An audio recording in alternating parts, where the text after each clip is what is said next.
Bismillahirrahmanirrahim. Assalamualaikum warahmatullahi wabarakatuh. Alhamdulillah wa syukurillah ala nikmatillah la haula wala quwata illa billah amma ba'du. Yang saya hormati kepada Ibu Dr. Anda Tri Astuti Haryati MAG selaku dosen pengampu mata kuliah filsafat umum, kepada teman-teman yang saya banggakan. Perkenalkan, saya Miftahul Hasanah dan bersama kedua teman saya, yaitu Eni Zida Lestari dan Ahmad Muhajirin. Di sini saya akan menjelaskan sedikit tentang filsafat abad modern 1 yang terdiri dari rasionalisme, empirisme, dan kritisisme. Secara historis, abad modern dimulai sejak adanya krisis abad pertengahan selama 2 abad, yaitu abad 15 dan abad 16. Di Eropa muncul sebuah gerakan yang menginginkan seluruh kejayaan filsafat dan kebudayaan kembali hadir sebagaimana pernah terjadi pada masa jayanya Yunani kuno. Gerakan tersebut dinamakan gerakan Renaissance. Renaissance berarti kelahiran kembali, yaitu lahirnya kebudayaan Yunani dan kebudayaan Romawi. Pada saat itu, gejala masyarakat untuk melepaskan diri dari kungkungan dogmatisme gereja sudah mulai tampak di Eropa. Abad pertengahan, manusia tidak bisa berekspresi secara bebas. Manusia dinabubukkan lebih kurang 1000 tahun lamanya. Pada abad ke-14 dan 15, terutama di Italia, muncul keinginan yang kuat sehingga munculkan penemuan-penemuan baru dalam bidang seni dan sastra. Dari penemuan tersebut sudah memperlihatkan suatu perkembangan baru. Manusia berani berpikir secara baru, antara lain mengenai dirinya sendiri. Manusia menganggap dirinya sendiri tidak lagi sebagai viator mundi, yaitu orang yang berziarah di dunia ini, melainkan sebagai Faber Mundi, yaitu orang yang menciptakan dunianya. Zaman Renaissance sering disebut sebagai zaman humanisme, sebab pada abad pertengahan manusia kurang dihargai sebagai manusia. Kebenaran diukur berdasarkan kebenaran gereja, bukan menurut yang dibuat oleh manusia. Humanisme menghendaki ukuran haruslah manusia, karena manusia mempunyai kemampuan berpikir, berkreasi, memilih, dan menentukan. Maka humanisme menganggap manusia mampu mengatur dirinya dan mengatur dunianya. Ciri utama dengan demikian adalah humanisme, individualisme, lepas dari agama. Manusia sudah mengandalkan akal atau rasio dan pengalaman atau empiris dalam merumuskan pengetahuan, meskipun harus diakui bahwa filsafat belum menemukan bentuk pada zaman Renaissance, melainkan pada masa sesudahnya. Yang berkembang pada waktu itu sains dan penemuan dari hasil pengembangan sains yang kemudian berimplikasi pada semakin ditinggalkan agama Kristen. Karena semangat humanisme, fenomena tersebut cukup tampak pada abad modern. Zaman modern merupakan zaman tegaknya corak pemikiran filsafat yang berorientasi antroposentrisme, sebagai manusia menjadi pusat perhatian. Pada masa Yunani dan abad pertengahan, filsafat selalu mencari substansi, prinsip, induk seluruh kenyataan. Para filsuf Yunani menemukan unsur-unsur kosmologi sebagai prinsip induk segala sesuatu yang ada. Sementara para tokoh abad pertengahan, Tuhan mencari prinsip bagi segala yang ada. Namun, pada zaman modern, peranan substansi diambil alih oleh manusia yang melingkupinya. Oleh karena itu, zaman modern sering disebut dengan zaman pembentukan subjektivitas. Karena seluruh sejarah filsafat zaman modern dapat dilihat sebagai satu mata rantai perkembangan pemikiran mengenai subjektivitas. Semua filsuf pada zaman modern menyelidiki segi-segi subjek manusiawi. Aku sebagai pusat pemikiran, aku sebagai pusat pengamatan, pusat kebebasan, pusat tindakan, pusat kehendak, dan pusat perasaan. Filsuf paling awal meletakkan dasar filsafat secara modern dengan cara menyelidiki subjektivitas manusia dengan pendekatan rasio dan René Descartes. Melalui Descartes lah warna kemodernan benar-benar hidup, yang kemudian diikuti oleh filsuf-filsuf sesudahnya, dengan mengembangkan aliran-aliran seperti rasionalisme, empirisme, kritisisme, idealisme, pragmatisme, eksistensialisme sampai pada munculnya filsafat analitik yang mempersoalkan kaidah bahasa dan penafsiran terhadap teks-teks dan bahasa.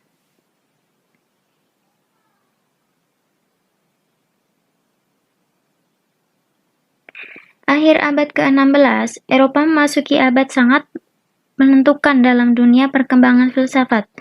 Sejarah Descartes, Spinoza, dan Leibniz mencoba untuk menyusun suatu sistem filsafat dengan dunia yang berpikir dalam pusatnya, yaitu suatu sistem berpikir rasional. Rasionalisme adalah paham filsafat yang mengatakan bahwa akal atau reason alat terpenting dalam memperoleh pengetahuan dan mengetes pengetahuan. Rasionalisme pada dasarnya ada dua macam, yaitu dalam bidang agama dan bidang filsafat. Dalam bidang agama, rasionalisme adalah lawan autoritas. Sementara dalam bidang filsafat, rasionalisme adalah lawan empirisme. Rasionalisme dalam bidang agama biasanya digunakan untuk mengkritik ajaran agama. Rasionalisme dalam filsafat berguna sebagai teori pengetahuan. Sejarah rasionalisme pada esensialnya sudah sejak Thales ketika merumuskan filsafatnya. Kemudian, pada kaum sofis dalam melawat filsafat Socrates, Plato, dan Aristoteles, dan beberapa filsuf sesudahnya dalam abad modern.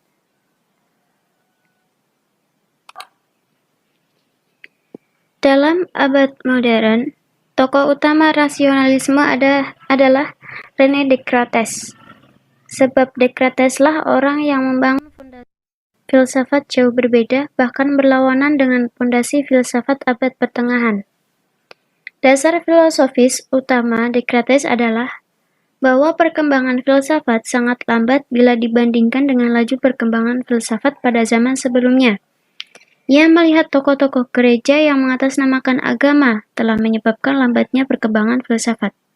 Descartes ingin melepaskan dari dominasi gereja dan mengembalikan pada semangat filsafat Yunani, yaitu filsafat yang berbasis pada akal.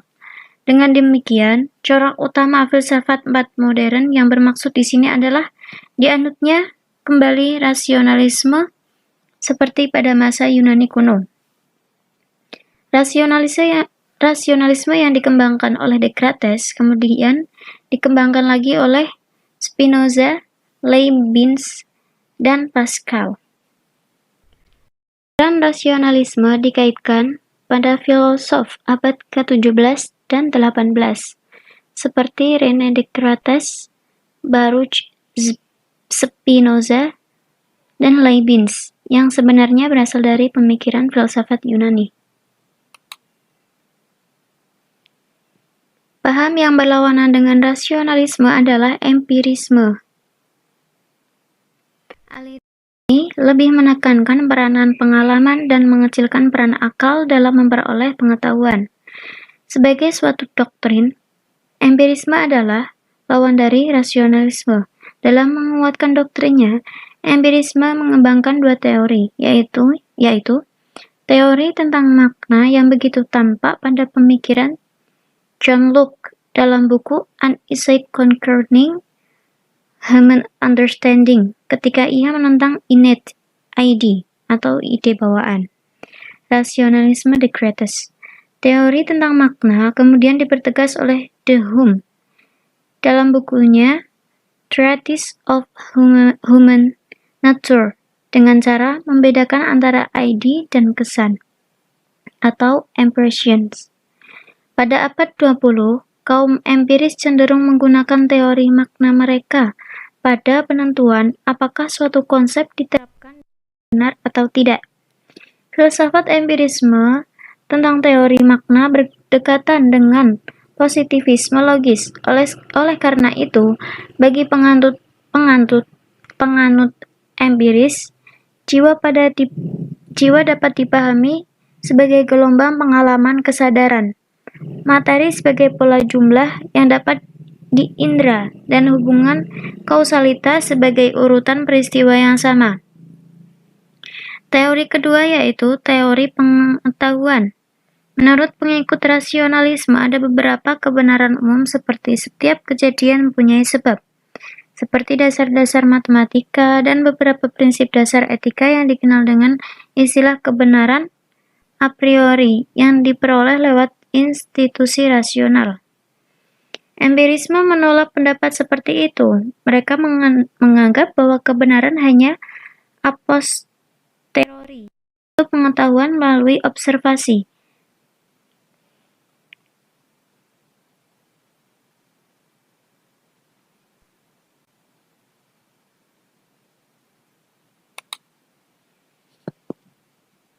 Tokoh empirisme yang eksis mengembangkan teori ini adalah John Locke, De Hume, dan H. Spencer.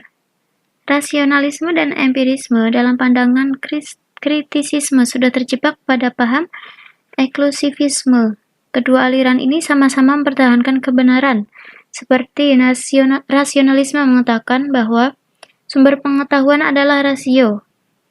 Sementara empirisme mengatakan sumber pengetahuan adalah pengalaman, padahal masing-masing aliran ini memiliki kelemahan-kelemahan masing-masing. Dalam kondisi seperti itu, Immanuel Kant tampil untuk mendamaikan kedua aliran tersebut. Menurut Kant, bahwa pengetahuan merupakan hasil kerjasama dua unsur, yaitu pengalaman indrawi dan keaktifan akal budi. Pengalaman indrawi merupakan unsur a posteriori yang datang kemudian. Akal budi merupakan unsur a priori yang datang lebih dahulu.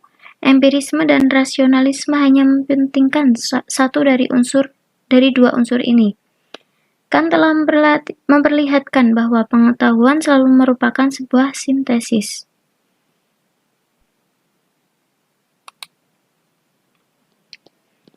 Aliran empirisme yang menekankan pentingnya pengalaman sebagai sarana pencapaian pengetahuan. Aliran ini dipelopori oleh Francis Bacon. Sekalipun dalam pengertian tertentu, pemikiran yang mengutamakan pendekatan empirik, puncak pemikiran aliran ini terdapat pada pemikiran David Hume, yang dalam karyanya A Treatise of Human Nature. Dalam buku tersebut, David Hume mengumpas persoalan-persoalan epistemologis penting, berbanding terbalik dengan rasionalisme. Aliran ini berpandangan bahwa seluruh isi pemikiran manusia berasal dari pengalaman, yang kemudian diistilahkan dengan persepsi. Persepsi kemudian dibagi menjadi dua macam, yaitu kesan-kesan, impressions, dan gagasan atau ideas. Yang pertama adalah persepsi yang masuk melalui akal budi. Secara langsung sifatnya kuat dan hidup. Yang kemudian adalah persepsi yang berisi gambaran kabur tentang kesan-kesan.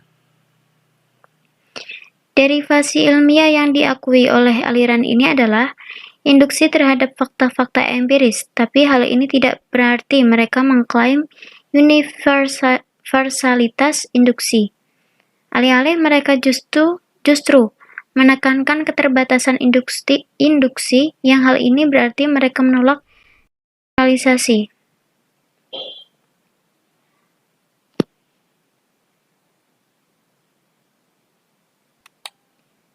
Yang ketiga, aliran kritisisme, yang merupakan usaha untuk mensintensa dua kutub ekstrim sebelumnya, yaitu rasionalisme dan empirisme. Tokoh utama aliran ini adalah Immanuel Kant. Pemikiran yang disampaikan oleh Kant berusaha untuk mengakhiri perdebatan yang terjadi tentang objektivitas pengetahuan antara rasionalisme Jerman yang diwakili Leibniz dan Wolff, dan empirisme Inggris. Dalam usahanya, Kant berusaha menunjukkan unsur mana saja dalam pikiran manusia yang berasal dari pengalaman, dan unsur mana yang berasal dari akal. Aliran sifat sebelumnya yang memusatkan perhatian pada objek penelitian. Kant mengawali filsafatnya dengan memikirkan manusia sebagai subjek yang berpikir. Dengan demikian, fokus perhatian Kant adalah pada penyelidikan rasio manusia dari batas-batasannya. Dari ketiga aliran di atas dapat disimpulkan bahwa rasionalisme dan empirisme dalam pandangan kritisisme sudah terjebak pada paham eksklusivisme. Kedua aliran ini sama-sama mempertahankan kebenaran. Rasionalisme mengatakan bahwa sumber pengetahuan adalah rasio. Empirisme mengatakan sumber pengetahuan adalah pengalaman.